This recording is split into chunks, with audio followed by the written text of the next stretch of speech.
Bueno, buenas tardes a todos. ¿Pueden confirmar si me escuchan? Sí, profe. Hola, profe. ¿Sí se lo escucha? Bueno, perfecto. Bueno, en primer lugar, a ver algunas impresiones sobre el parcial. Le aclaro, en primer lugar, antes que me pregunte, que no vi ninguno de la parte práctica todavía. Calculo que el fin de semana me voy a poder sentar a verlo.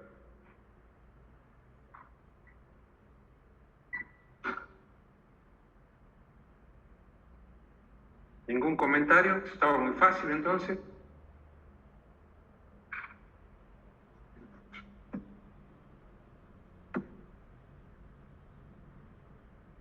Bien, bueno, perfecto, no hay problema. Cualquier duda, inconveniente que tenga.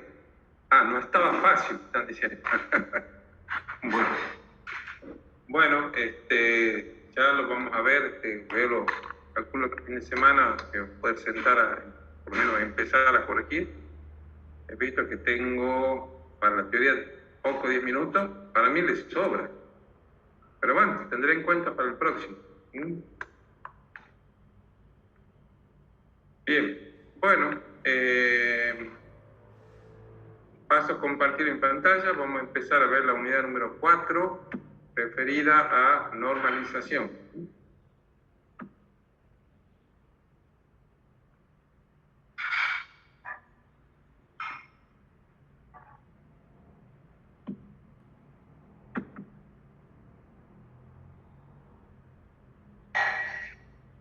¿Me confirman que pueden ver la pantalla?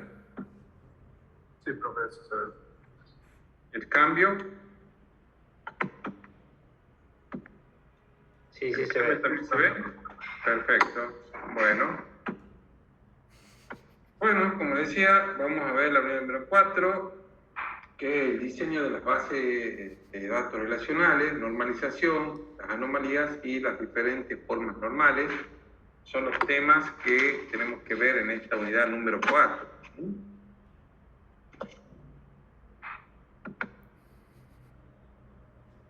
Bueno, cuando este señor Cott, que fue el que introdujo el modelo relacional en 1970, él mismo ya en estos primeros trabajos ya había introducido lo que vamos a ver, las 3 primeras formas normales.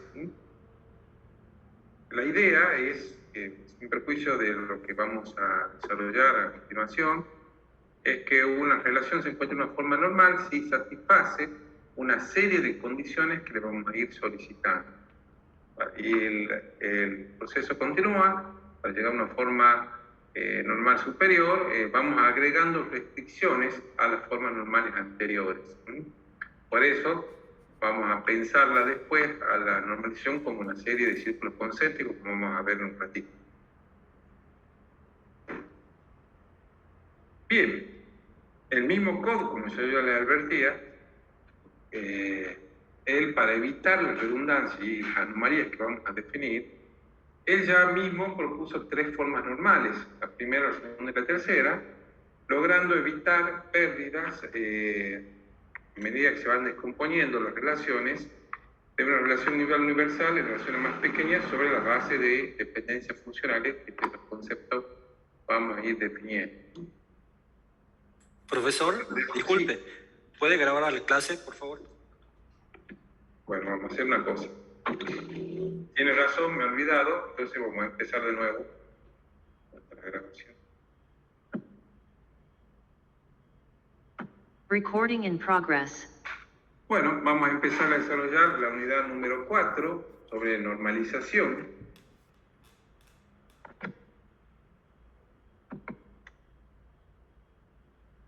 Ya habíamos advertido que este señor, Edgar Frankot, en 1970, y después un trabajo posterior, en 1972, él ya advertía que para poder construir base de datos basada en un modelo relacional de manera sólida, sustentable, evitando redundancias y anomalías, había definido él mismo ya 3 formas normales. La idea básica es que una tabla se encuentra una forma normal si satisface un conjunto de requisitos en dicha forma normal.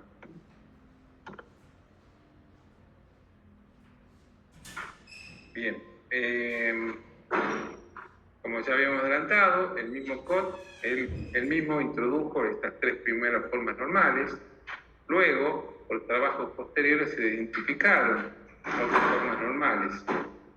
La primera, una redefinición de la tercera forma normal, que se denominó forma normal de boicot. Y luego, trabajos posteriores, como el de Pajín, introdujeron las formas normales de la cuarta en adelante. Bueno, aquí tenemos un pequeño esquema sobre las diferentes formas normales y problemas que intenta evitar, que vamos a ir desarrollando a lo largo de esta unidad. El paso número 1 es la dependencia funcional, después las dependencias multievaluadas, la relación de inclusión y por último la relación de enlace o punta o join, que estos conceptos se van a ir definiendo cada vez que vamos definiendo una forma normal del nivel superior. ¿Cuáles son los objetivos de la normalización? Desarrollar una buena descripción de los datos, sus relaciones y sus restricciones, identificar un conjunto adecuado de estas relaciones y mejorar en consecuencia el diseño lógico de una base de datos, obviamente basado en este modelo relacional. Producir un conjunto estable de relaciones que sea un modelo fiel de las operaciones de la empresa, esto está vinculado con la abstracción. Lograr un diseño flexible que permita extender el modelo cuando se necesite representar nuevos atributos, conjuntos, entidades y relaciones relacionados con la escalabilidad, la posibilidad de progresar el diseño. Diseñar una base de datos fortaleciendo cierto tipo de restricciones, integridad, la completitud y reducir la redundancia en la base de datos para ahorrar espacio y en pos de evitar, y esto más importante aún, la inconsistencia en los datos. Esto nos va a llevar al concepto de anomalía que vamos a ver en un ratito. En el modelo relacional, ya bien lo habíamos visto, pero vale la pena repasarlo. Las restricciones para que una tabla pueda ser considerada una relación, las celdas deben tener un valor único. No se puede tener series, cantidad de valores en una celda o no tener loop repetitivo. Una celda puede admitir o no valores nulos, en algunos casos una celda puede tomar valores nulos como no le vamos a permitir a alguna celda que tome valores nulos como ocurre con las claves. Todas las entradas de la misma columna deben ser del mismo tipo, cada columna tiene un nombre único y el orden de las columnas de las tablas no suele tener importancia, y dos renglones o filas no pueden ser idénticos y el orden de renglones no tiene importancia.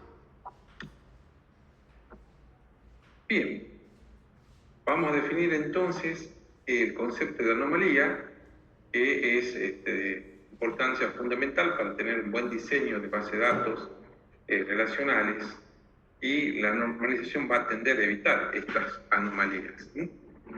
Una anomalía es un estado inconsistente, incompleto, contradictorio de la base de datos, conforme lo define el autor Ricardo. Una tabla cumple con la misma definición de relación, no puede no tener una estructura que sea eficaz o apropiada para el sistema que estamos tratando de representar. Si hubiera anomalías presentes en relación, esta sería incapaz de representar cierta información, pudiendo perder información a partir de procesar las actualizaciones, corriendo el rigor, y esto es lo grave, que los datos se vuelvan consistentes. Anomalía de inserción ocurre cuando no se puede ingresar una ocurrencia en una tabla o en una relación hasta que se tenga un hecho adicional acerca de otra entidad. Anomalía de modificación ocurre cuando se modifica un valor y no se verifica el valor ingresado, lo que finalmente son consolidados de la base de datos. Una solución a este problema es dividir relaciones en dos relaciones. Y anomalía de eliminación ocurre cuando se elimina una tupla, un valor, y este hecho afecta a otras entidades.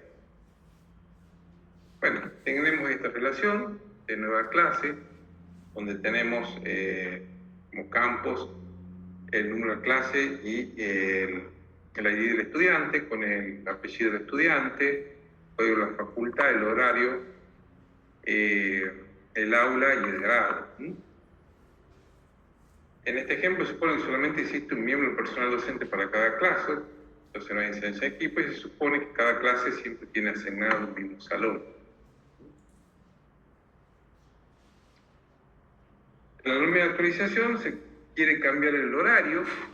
Es posible que al actualizar los dos primeros registros de la tabla de núcleos, pero no el tercero, puede estar en un estado inconsistente en la base de datos. Entonces, si tenemos dos valores contradictorios para un mismo horario de una clase, entonces no vamos a ver cuál es.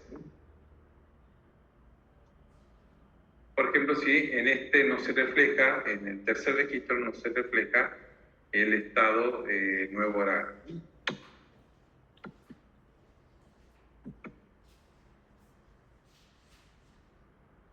Anomalía de inserción, cuando se quiere agregar información de un curso para el cual todavía no hay estudiantes registrados. Recuerden la forma que está definido.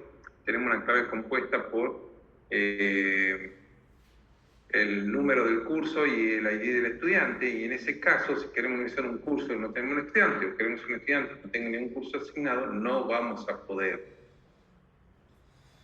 Por ejemplo, aquí no vamos a poder insertar este nuevo registro porque no tenemos los datos del estudiante.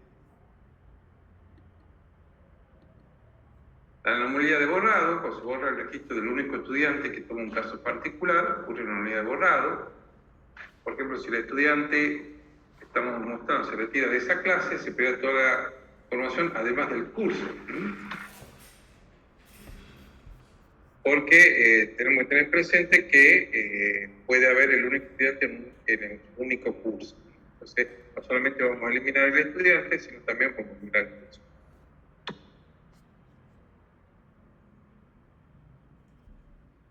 Las relaciones se pueden clasificar por el tipo de anomalía de modificación, son vulnerables. En la década del 70, los teóricos del modelo relacional investigaron ciertos tipos. Cuando encontraban una anomalía, la clasificaban y pensaban la manera de prevenirla. Y con el tiempo, así fueron enunciando las diferentes formas normales. Bueno, aquí acá lo importante es que un buen diseño de la base de datos es la clave para una eficiente ingeniería del software. Todo lo bien diseñado es fácil de aplicar y mantener, además de ser comprensible y fiable. Sistemas mal diseñados, aunque pueden funcionar, son costosos de mantener. Bueno, aquí tenemos un esquema de todas las formas normales. Sí, hay algunas hasta que definen ya una sexta forma normal. Pero les aclaro que a los fines prácticos nuestros, un esquema de relaciones hasta la tercera forma normal ya tiene un grado bastante razonable de normalización, aunque no podemos ignorar que existen formas normales superiores, pero ya los problemas que plantean suelen ser mucho más raros. Reitero, una tabla hasta la tercera forma normal guarda un grado bastante razonable de normalización. Lo que tenemos que tener claro es que si decidimos llegar hasta determinada forma normal, que sea una decisión consciente y que todavía puede haber algún inconveniente, aunque sea más raro, pero que sea una decisión tomada en forma voluntaria, hasta dónde queremos llegar.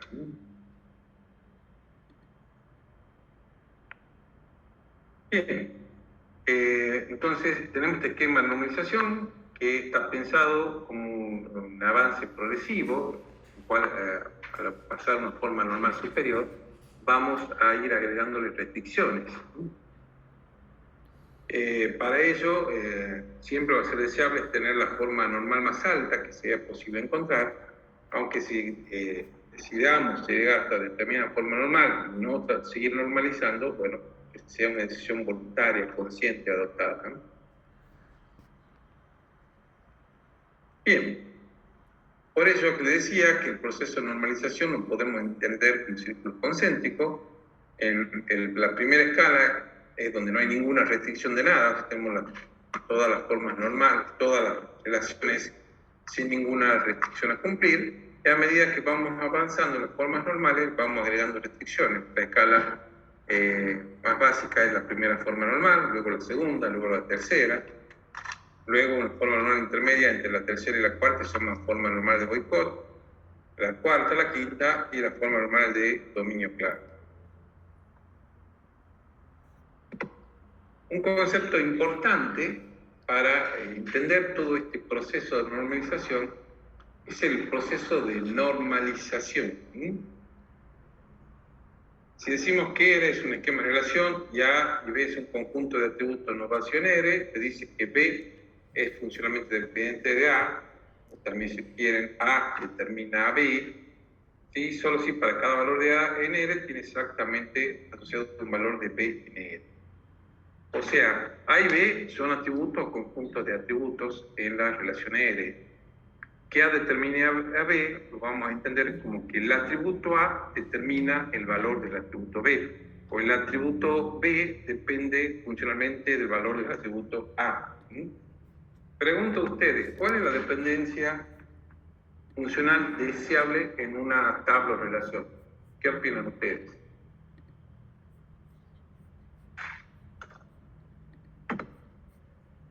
Los atributos deberían depender de quién en una tabla, en una relación. ¿De qué atributo deberían depender?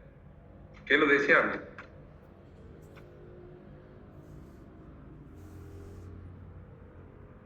¿Qué les parece a ustedes?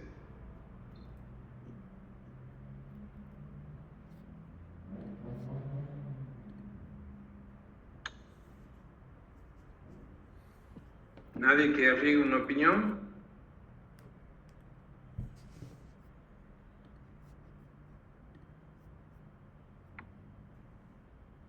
Bueno, lo que quería que me contesten es que los atributos no claves deben depender de la clave, eso es lo deseable. Ya vamos a ver, sobre todo con la segunda y la tercera forma normal, que cuando no se verifica esto, que lo estoy enunciando en forma sencilla, cuando encontramos dependencia de parte de la clave o dependencia transitiva, como vamos a definir en un ratito, ahí vamos a encontrar problemas de normalización. Esos problemas llevan asociadas tanto las anomalías de inserción, modificación o eliminación, como asimismo el tema de la redundancia de la información. Que cualquiera de estas circunstancias nos va a ocasionar problemas. Bueno, vamos a ver el punto de arranque, por decirlo de alguna manera, o la escala más básica que le vamos a pedir a una relación o a una tabla para empezar a hablar de normalización. Aquí en el ejemplo pensamos que un estudiante puede tener más de una materia o especialidad. Ustedes ven que, por ejemplo, si ven el estudiante S1006 o el estudiante S1010, que tienen asociadas cada uno de ellos dos especialidades.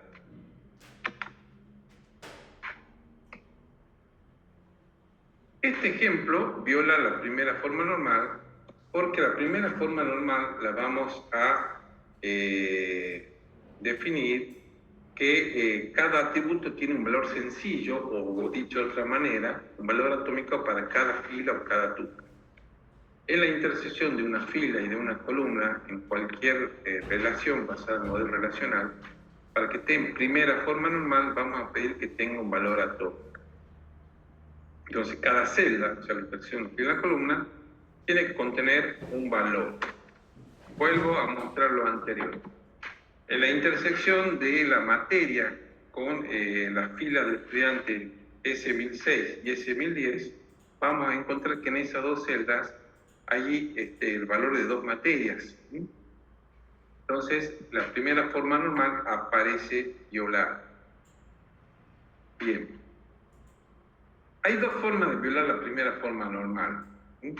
La forma más obvia es la que acabamos de mostrar, es de tener serie de valores o conjunto de valores en una celda. O sea, en una celda, en una fila y una columna, tenemos más de un valor. Esa es la forma obvia o más evidente de violar la primera forma normal.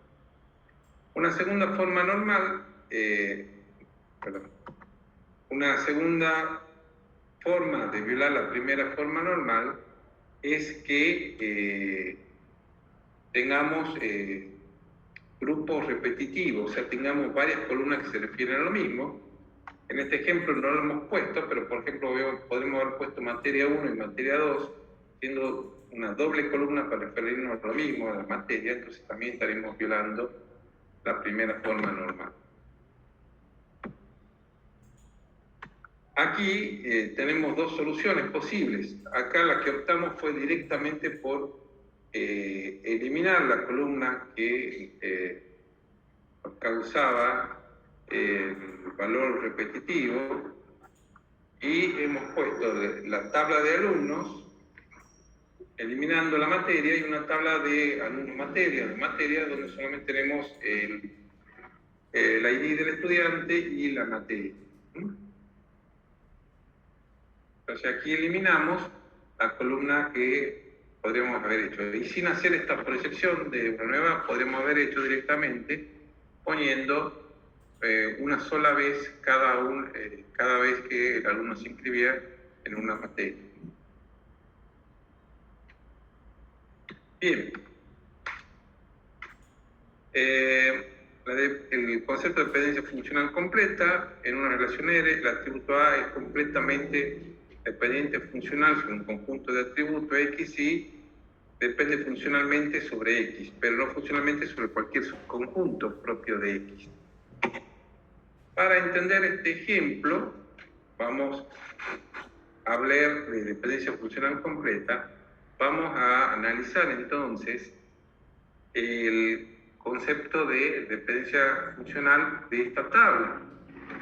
Ustedes pueden observar que tenemos una clave compuesta formada por el número del curso y el ID del estudiante, de los cuales todos los demás atributos dependen de la clave entera, pero además vamos a encontrar lo que vamos a denominar dependencia parcial para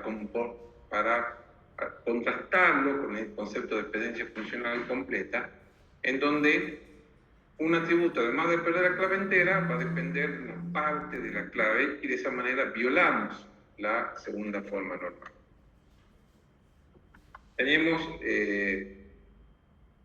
Aquí tenemos el apellido del estudiante.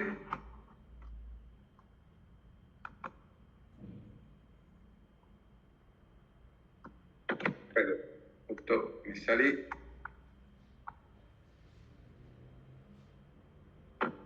Pero estábamos acá. Tenemos entonces que el número del curso del estudiante determina al apellido. El número del curso del estudiante determina la facultad. El número del curso del estudiante determina el horario. El número del curso del estudiante determina el aula. Y el número del curso y el estudiante determina el grado. Ahora bien, pero además vamos a advertir que además de la clave entera formada por el número del curso y el estudiante, tenemos dependencias que vamos a denominar parciales. De esa manera, el número del curso me va a determinar la facultad, el aula y el horario, y el número del curso me va a determinar el apellido. Entonces estamos viendo el caso de dependencias parciales. Entonces estamos violando la segunda forma normal. Vuelvo a la tabla. ¿Cuál es el problema aquí de tener esas dependencias parciales? El problema es que va a haber una redundancia de la información. Por ejemplo, veamos el caso del apellido. Cada vez que mencione al apellido del estudiante, lo voy a estar repitiendo cada vez que mencione el ID de ese estudiante. Estoy por lo menos con una redundancia de la información. Ustedes ven en la primera y en la última columna, el estudiante es 1001, que es Smith, estoy repitiendo el dato de Smith 2 veces, por lo menos, cuando un buen diseño de base de datos me debería avisar que esa información debería tenerla una sola vez. Entonces, una relación está en segunda forma normal, sí, solo sí. Está en la anterior, está en primera forma normal, y ahora viene la restricción específica. Todos los atributos no clave dependen completamente de la clave primaria. Esto lo podemos generalizar para todas las claves candidatas. Entonces, si una relación está en primera forma normal y la clave consiste en un único atributo, obviamente no vamos a tener problemas con la forma normal, porque este problema lo vamos a tener solamente cuando la clave sea compuesta.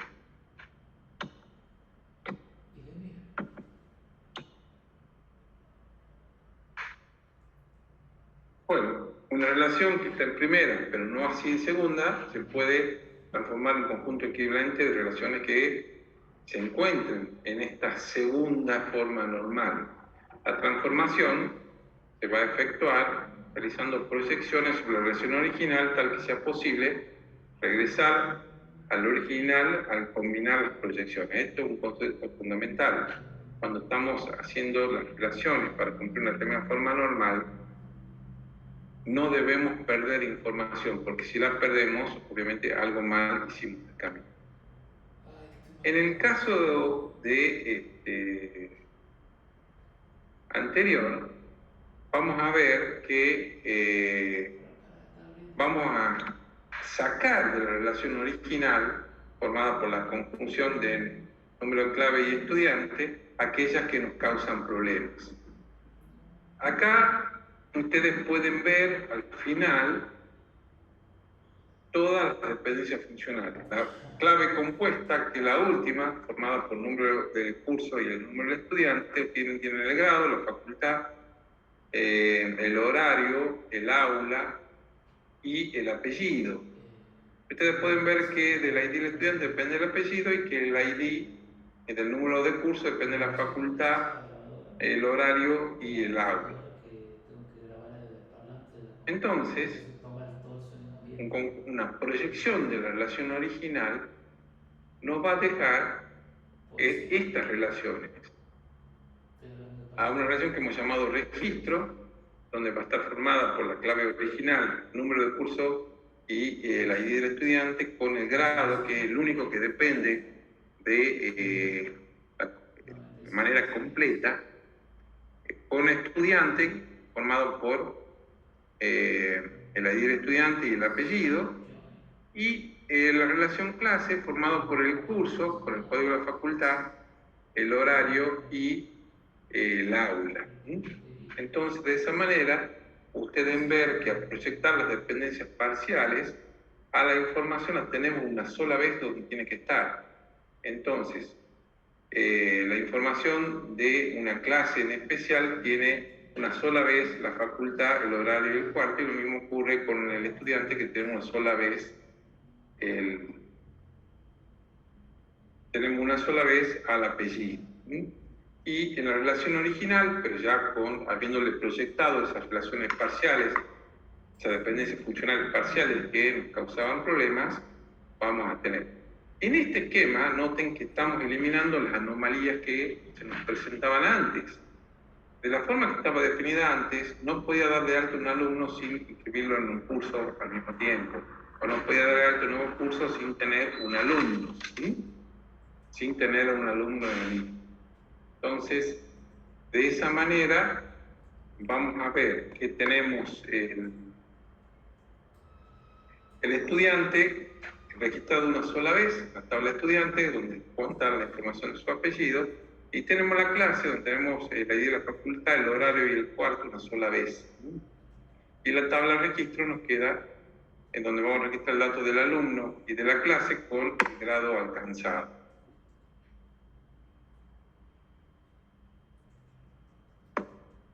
Bien, entonces, con esta segunda forma normal, al haber eliminado estas dependencias parciales, o sea, de atributos que dependen de parte de la clave, ya hemos ganado bastante en el diseño del sistema. Entonces, tengan en cuenta que un gran avance ya es la segunda forma normal. Y aclaro nuevamente que este avance es para evitar esas dependencias parciales y ya nos solucionan bastantes problemas. Bien, aunque las relaciones de segunda forma normal obviamente son bastante mejores que solamente están en primera forma normal, todavía puede haber problemas de anomalías de actualización, inserción y de borrado. Aquí tenemos la tabla estudiante, tiene la ID del estudiante, el apellido, la materia, los créditos y el estatus. Y la figura muestra una instancia de la relación. Aquí la única clave candidata es alumno estudiante, se hará como clave primaria, todo atributo depende de la clave. Así, por ejemplo, el crédito depende del ID de estudiante. Sin embargo, tenemos que la cantidad de créditos que tiene el alumno determina su estatus. Entonces, el estatus, los créditos para determinar el estatus. De esa manera tenemos lo que vamos a denominar una transitividad, que un atributo no clave determine a otro atributo no clave. La transitividad la vemos de la siguiente manera. El ID del estudiante determina el crédito y el crédito determina el estatus. Entonces, el ID del estudiante determina en forma transitiva, por la intermediación de ese atributo no clave, al estatus. Y tenemos tres atributos en una relación R, A, B y C, de tal que A determina B y B determina C, entonces C es transitivamente dependiente de A. Esto es lo que vamos a denominar dependencia transitiva. Entonces, lo que vamos a evitar con la tercera forma normal es que exista esa transitividad entre atributos no clave, que es lo que nos está causando el problema. Bueno, y de esa manera definimos a la tercera forma normal. Una relación se encuentra en tercera forma normal si se encuentra en segunda forma normal y todos los atributos no claves dependen de manera no transitiva de la clave primaria, generalizando de toda clave cantidad. Entonces, esto implica que para cada atributo no clave debe depender de la clave y nada más que de la clave. Si cuando estamos analizando la tercera forma normal se encuentra que algún atributo no clave es funcionalmente dependiente de otro atributo no clave, entonces estamos encontrando una dependencia funcional transitiva y de esa manera estaremos violando a esta tercera forma normal. ¿Cómo solucionamos? Eliminamos el atributo transitivo de la relación original. Por ejemplo, tenemos acá, como encontramos que el crédito determina el estatus, entonces vamos a tener que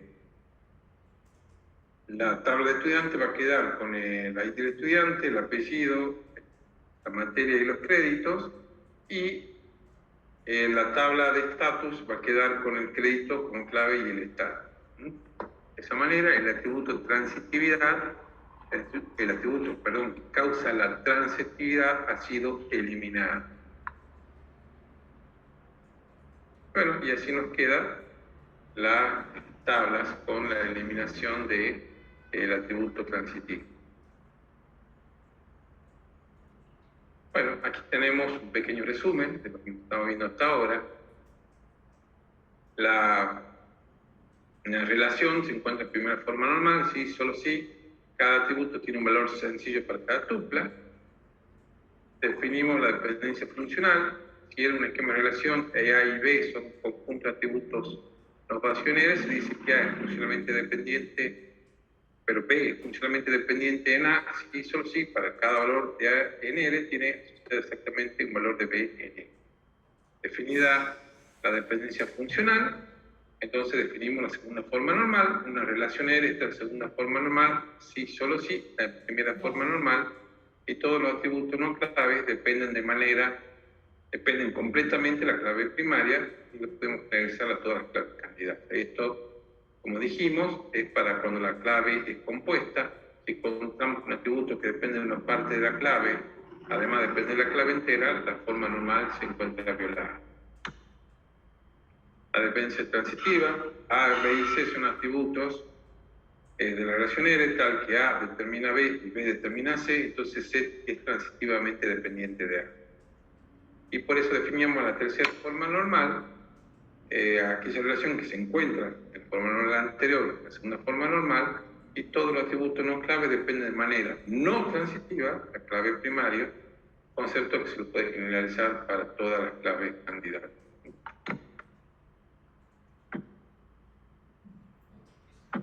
Recording stopped. Bueno,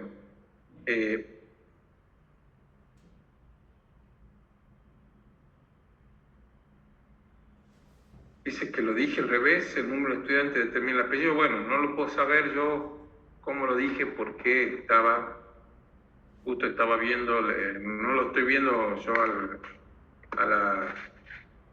el número de estudiantes el que determina el apellido. Bueno, si lo dije al revés, lo corrijo ahora. El número de estudiantes o el ID de estudiante es el que va a determinar el apellido. Si lo dijo al revés, sepan disculpar el inconveniente. Bien,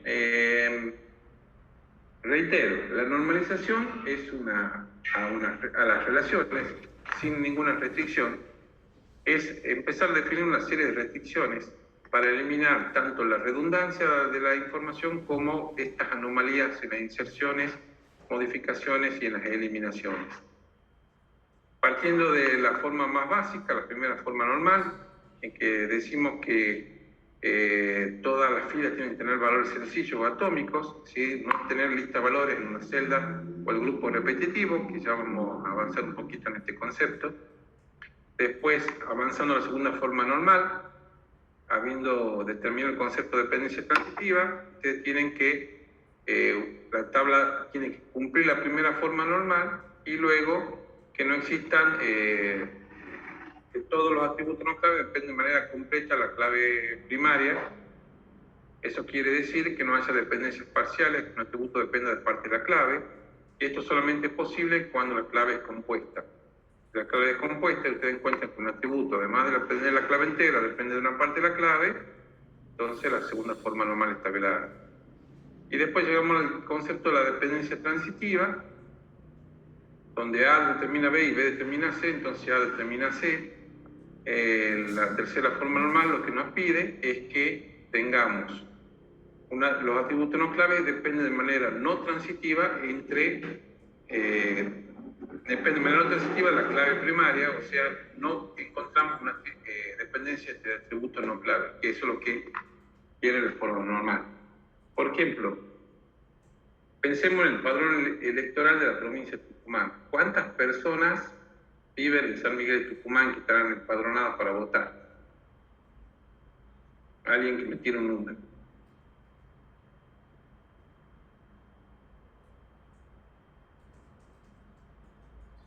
500.000 personas, ¿puede ser o no? Sí, seguro. En San Miguel de Tucumán debe de habitar por lo menos 800.000, 900.000, y seguramente esa cantidad de gente tendremos habitada para votar. ¿Cómo me definiría rápidamente usted el registro del elector de la persona que va a votar? ¿Qué datos necesito yo para poder armar después la votación y todo eso?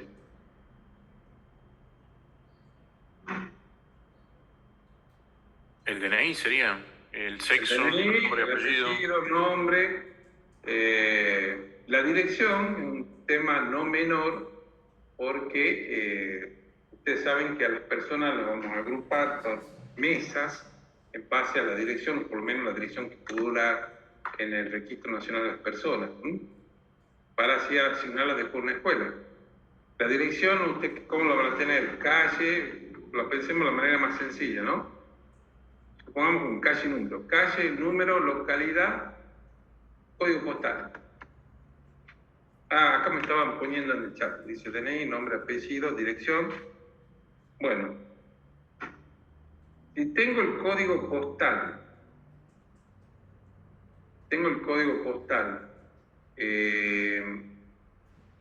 ¿cuántas veces lo voy a repetir el código postal en el padrón electoral de los ciudadanos que votan en San Miguel de Tucumán. Todo el Y tiempo. para todo lo del padrón. Claro. Bueno, hago una aclaración. Hacemos el código postal viejo, ¿no? Que San Miguel de Tucumán es 4000. Aclaro porque hay nuevos códigos postales en donde la dirección, donde además tiene que ver con la altura de la calle, el número, el código postal. Pero bueno, pongamos el viejo. San Miguel de Tucumán, código 4000. Su compañero me dijo 400.000 o 500.000 ciudadanos empadronados en San Miguel de Tucumán. ¿Cuántas veces repito el código postal? 400.000 o 500.000 veces.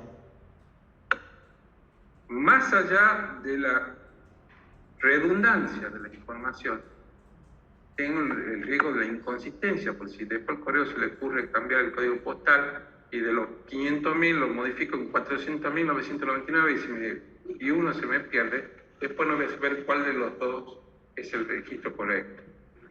Con un buen diseño de base de datos relacionales, cumpliendo la tercera forma normal, hago una tabla de códigos postales donde la localidad San Miguel de Tucumán tiene asignado un único código postal 4000. 4000 va a estar una sola vez y no 500.000. ¿Me siguen? ¿Siguen dónde está el tema de cumplir las formas normales? Hace un buen diseño de la base de datos, evitando tanto la redundancia de la información como las anomalías que estaba mencionando. ¿Alguna duda hasta acá?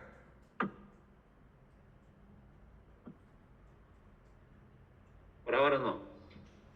Bien, les pido entonces que lean el material,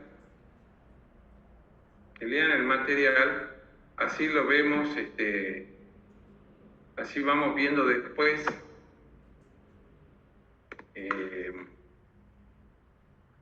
la duda que vayan teniendo, pero les digo, lo fundamental es el tema de estas tres primeras formas normales, que es lo básico. Cualquier esquema de relaciones te van a pedir por lo menos estas tres formas normales. Bien.